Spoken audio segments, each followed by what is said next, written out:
Assalamualaikum warahmatullahi wabarakatuh teman-teman, selamat pagi. Kami dari kelompok 7 mata kuliah pengembangan diri program studi psikologi UIN Songo Semarang yang beranggotakan Fatin Nuha Husni Amalia, lalu ada Devi Lestari dan saya sendiri Lisanindia Fitriana HS. Hari ini akan menyampaikan materi diskusi yang berjudul kerjasama, pembentukan dan dinamika kelompok. Pembahasan pertama adalah tentang pengertian kerjasama kelompok.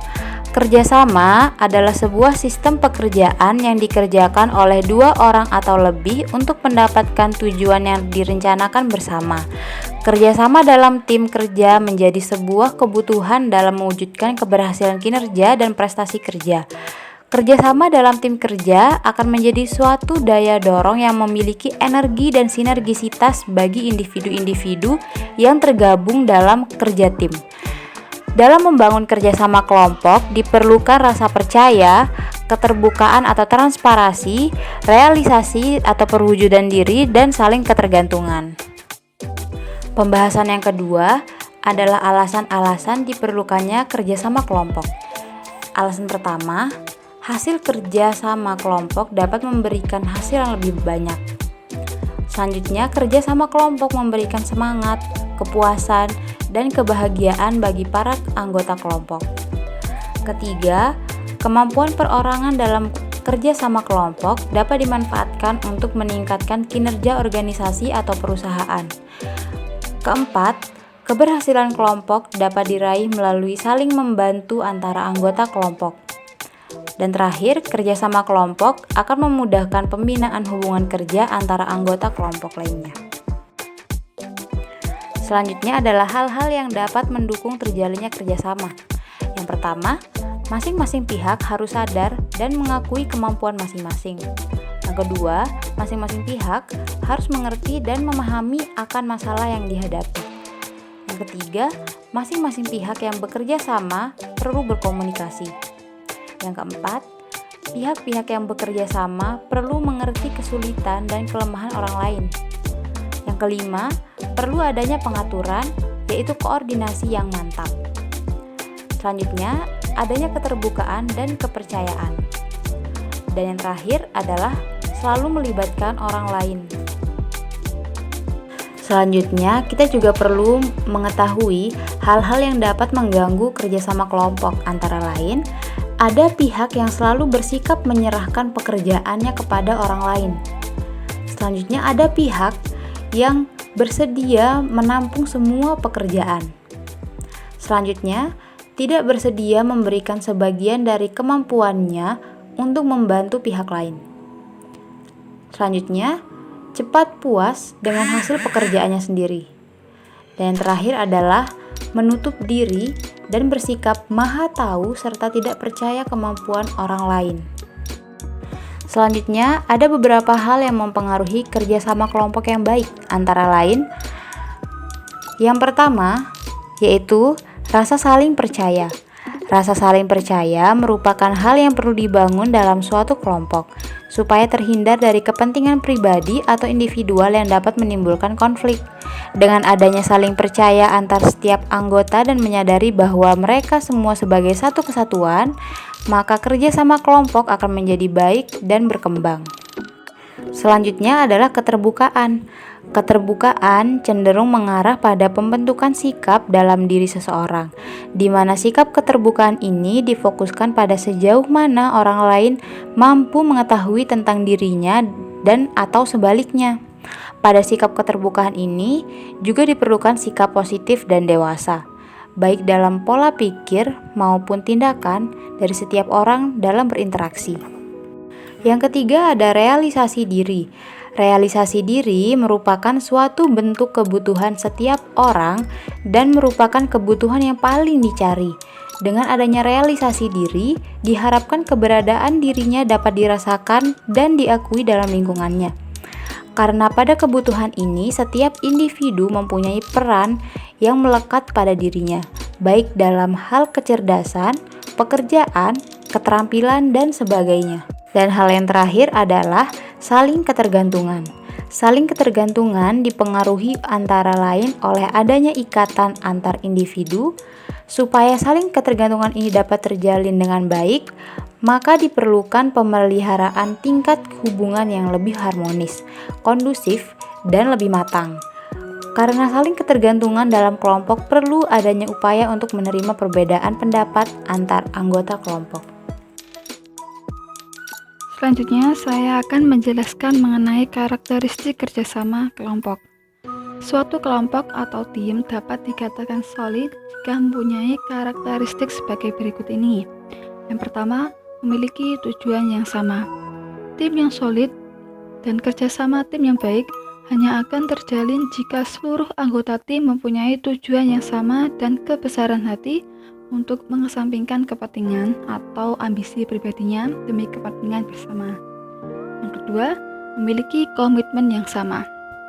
Visi yang sesama tetapi tidak diikuti dengan komitmen yang sama dalam kerjasama tim tentu tidak akan membuahkan hasil yang berarti. Jika telah memiliki kesamaan visi, hendaknya diikuti dengan komitmen untuk bekerja semaksimal mungkin sesuai peranan masing-masing dalam kerja tim demi keberhasilan bersama. Yang ketiga, saling tergantung dan percaya.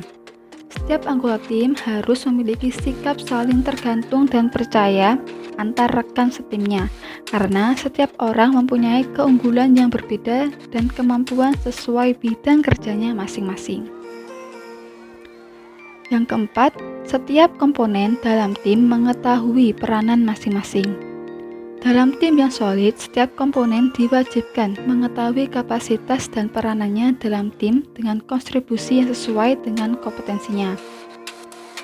Hal ini menjadi tugas manajer untuk menempatkan orang yang sesuai pada bidang kerja yang tepat. Jika terjadi kesalahan pada hal ini, ketidakmampuan seseorang akan memberi pengaruh negatif pada kinerja keseluruhan anggota tim. Yang kelima yaitu setiap anggota tim mempunyai andil. Tidak ada anggota tim yang akan diam terpaku tangan ketika rekan-rekannya bekerja, atau tidak ada anggota yang tidak diberi tugas karena dianggap tidak mampu. Hal ini lambat laun akan menjadi penyebab timbulnya konflik karena sebagian pihak merasa bekerja sementara yang lainnya tidak. Yang keenam yaitu keberhasilan yang diraih adalah kesuksesan bersama. Keberhasilan yang diraih dalam kerjasama tim bukanlah milik individu atau pimpinan tim tersebut, melainkan merupakan keberhasilan bersama karena semua orang turut bermain dan berjuang demi meraih tujuan. Tim akan menjadi solid jika dalam setiap keberhasilan yang diraih, tiap anggota mendapatkan kepuasan pribadi secara lahir maupun batin. Yang selanjutnya yaitu pembentukan kelompok. Pembentukan kelompok diawali dengan adanya perasaan atau persepsi yang sama dalam memenuhi kebutuhan. Setelah itu akan timbul motivasi untuk memenuhinya, sehingga ditentukanlah tujuan yang sama dan akhirnya interaksi yang terjadi akan membentuk sebuah kelompok.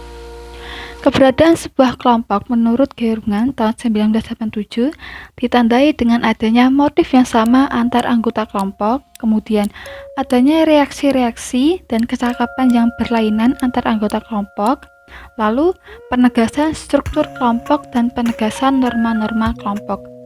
Selain itu, menurut Cardwell dan Zender dalam Lestari 2011, sekurang-kurangnya ada 3 kondisi yang memungkinkan pembentukan suatu kelompok. Yang pertama yaitu kelompok yang dibentuk oleh satu orang atau lebih dengan maksud-maksud tertentu. Yang kedua, suatu kelompok dibentuk secara spontan. Dan yang ketiga, sekumpulan individu menjadi suatu kelompok karena diperlakukan yang sama oleh orang lain. Materi yang kedua, proses dan dasar pembentukan kelompok. Proses pembentukan kelompok adalah suatu keadaan yang dialami oleh seseorang dengan alasan untuk mengelompokkan dirinya dengan sesamanya untuk mencapai suatu tujuan bersama. Dan tujuan itu mungkin tidak dapat dicapai sendiri dalam usahanya. Materi yang selanjutnya yaitu dasar-dasar pembentukan kelompok. Dasar-dasar tersebut terbagi menjadi 3 yaitu dasar psikologis, dasar pedagogis, dan dasar didaktis. Dasar psikologis mengacu pada setiap individu mempunyai hubungan timbal balik dan saling mempengaruhi antar individu dan kelompoknya maupun sebaliknya. Pengaruh timbal balik itu mengandung nilai meninggikan atau meningkatkan baik dalam arti konstruktif maupun destruktif. Pengaruh konstruktif terjadi bila dapat meningkatkan kelompok itu secara umum dan perkembangan individu secara khususnya. Sedangkan pengaruh destruktif terjadi apabila hambatan atau pengerusakan hubungan sosial yang ada. Namun di sini lebih ditekankan sifat kelompok yang konstruktif untuk memberikan kesempatan yang luas kepada individu sesuai hakikatnya serta untuk mencapai perkembangannya kepribadiannya. Dasar yang kedua, dasar pedagosis. Setiap kelompok harusnya mengandung nilai pedagosis dalam arti bahwa dengan terbentuknya kelompok dapat meningkatkan taraf perkembangan kepribadian individu dan dengan adanya hubungan timbal balik dalam kelompok, maka prestasi individu dapat ditingkatkan. Dasar yang ketiga, dasar didaktis. Kelompok juga memiliki nilai didaktis yang digunakan sebagai alat ukur untuk menjadi perantara penyampaian materi yang baru kepada anggota, dan melalui kerja kelompok, anggota dapat menguasai suatu materi dengan jalan diskusi dan dijawab secara singkat dan melengkapinya atau sebagainya. Materi yang keempat, pengaruh kelompok terhadap individu. Pengaruh kelompok terhadap individu terbagi menjadi dua, yaitu kohesivitas kelompok dan norma dalam kelompok. Kohesivitas kelompok mengacu pada sejauh mana anggota kelompok saling tertarik satu sama lain dan merasa menjadi bagian dari kelompok tersebut. Sedangkan norma dalam kelompok menurut Bimo Walgito yaitu norma kelompok adalah pedoman-pedoman yang mengatur sikap dan perilaku atau perbuatan anggota kelompok. Karena berada dan berlaku dalam kelompok, maka normanya merupakan norma kelompok yang bersangkutan. Norma selalu ada di dalam kelompok, maka norma yang ada dalam kelompok tersebut tentu tidak berlaku bagi kelompok lain maupun sebaliknya. Materi yang selanjutnya yaitu alasan individu bergabung dengan kelompok. Menurut beberapa tokoh seperti Festinger tahun 1954, seseorang bergabung dengan kelompok karena mempunyai kebutuhan untuk evaluasi diri dan ingin menguji dirinya terhadap anggota lainnya, serta untuk mengemukakan pendapat atau ide apakah dapat diterima oleh orang lain dalam kelompoknya.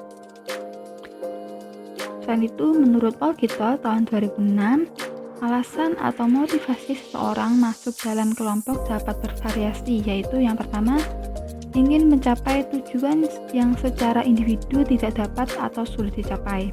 Yang kedua, kelompok dapat memberikan baik kebutuhan fisiologis maupun kebutuhan psikologis. Yang ketiga, kelompok dapat mendorong pengembangan konsep diri dan pengembangan harga diri seseorang. Yang keempat, kelompok dapat memberikan pengetahuan dan informasi. Yang kelima, kelompok memberikan keuntungan secara ekonomis. Namun, alasan individu bergabung dalam kelompok secara umum yaitu yang pertama, karena individu ingin memenuhi pemuasan kebutuhan. Yang kedua, karena disebabkan oleh faktor adanya rasa aman, ada status, harga diri, kemudian interaksi dan afiliasi, kemudian ada kekuatan penyampai tujuan dan kekuasaan.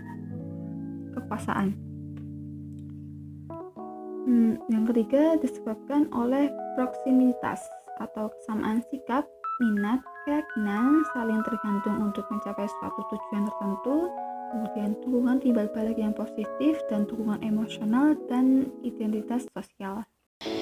Dan poin yang keenam dari pembahasan yang kedua adalah pembagian struktural kelompok.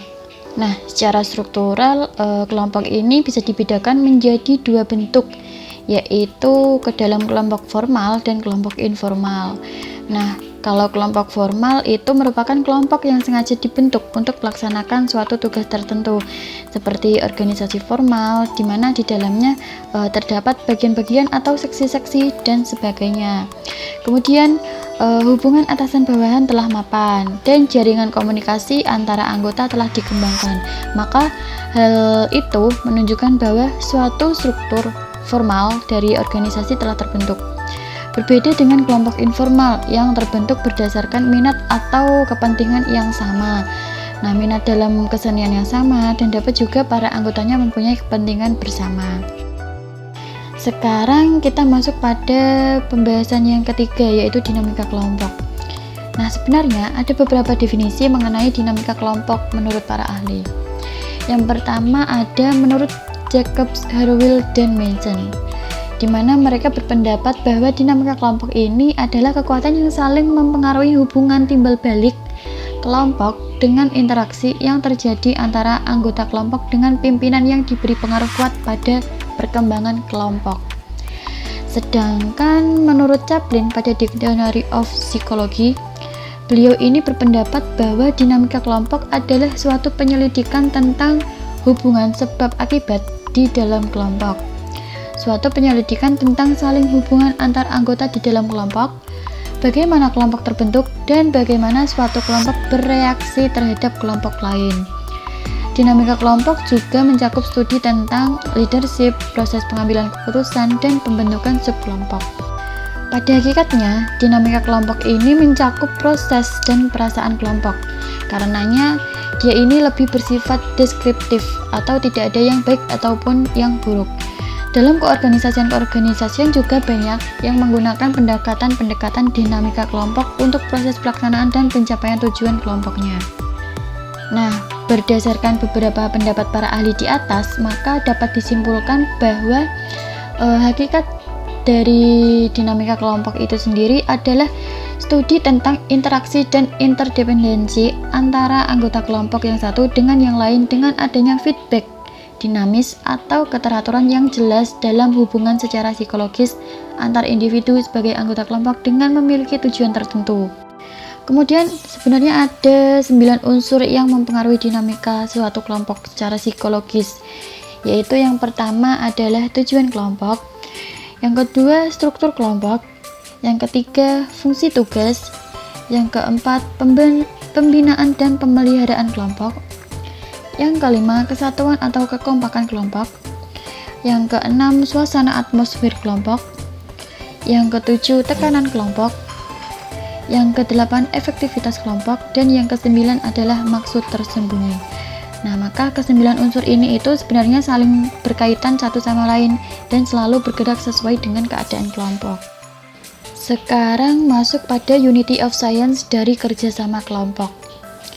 Landasan dan falsafah saling membantu dan kerjasama dari perspektif Al-Quran adalah karena manusia merupakan makhluk sosial. Nah, dari sisi bahwa manusia pada dasarnya adalah makhluk sosial dan sangat banyak kebutuhan-kebutuhannya yang terpenuhi dari orang lain, oleh karena itu, manusia harus bekerja sama dengan orang lain di masyarakat atau kelompok. Kehidupan manusia itu tergantung dari keterlibatannya dalam kehidupan kemasyarakatannya dengan orang lain. Kalau asas agama Islam adalah hidup bersama dan hubungan seseorang dengan kelompok karena seorang individu memiliki keterbatasan. Nah, hal itu tersebut terlihat dari manfaat-manfaat yang diperoleh dari masyarakat atau kelompok tidak pernah sebanding manfaat-manfaat yang diperoleh dari individu karena keterbatasannya. Oleh karena itu, agama Islam memerintahkan kepada pengikutnya dalam mengerjakan pekerjaan-pekerjaan yang baik, selalu bekerja sama dengan orang lain, dan ketika individu-individu bekerja sama dan memiliki hubungan berkelompok, spirit persatuan yang berhembus dalam anatomi mereka akan menjaga mereka dari perpecahan, sehingga Islam sangat memandang penting keikutsertaan dalam masyarakat berkelompok. Sesuai firman Allah yang terdapat pada Quran Surat Al-Ma'idah ayat 2 yang berbunyi, Bismillahirrahmanirrahim, wa ta'awanu 'alal birri wat taqwa wa la ta'awanu 'alal ismi wal udwan wattaqullah innallaha syadidul iqab, yang memiliki arti, dan tolong menolonglah kamu dalam mengerjakan kebaikan dan takwa, dan jangan tolong menolong dalam berbuat dosa dan pelanggaran.